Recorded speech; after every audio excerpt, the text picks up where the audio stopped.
Mas. Ujaripun Pandhawa menika antiga sapetarangan. Pecah setunggal, pecah sedaya. Mila menawi Kakang Mas saestu njegur samudra, kula mboten saged kantun kula nderek Kakang Mas. Kakang Mas kula nderek. Kakang Mas kula nderek. Yo. Mara kage padha renggangno sawetara. Nggonmu padha nggondheli aku. Piye, Nggir? Kowe arep ngopo, Bratasena? Aku gumun marang salahmu kabeh. Ing atase aku iki isih urip meger-meger. Lah kok padha ditangisi kaya wong kepaten.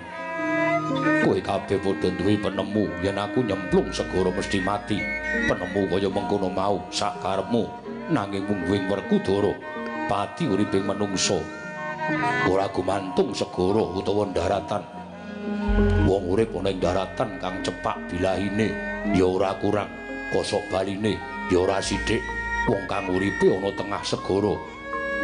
Mula aku aja nggok peksa manut penemumu.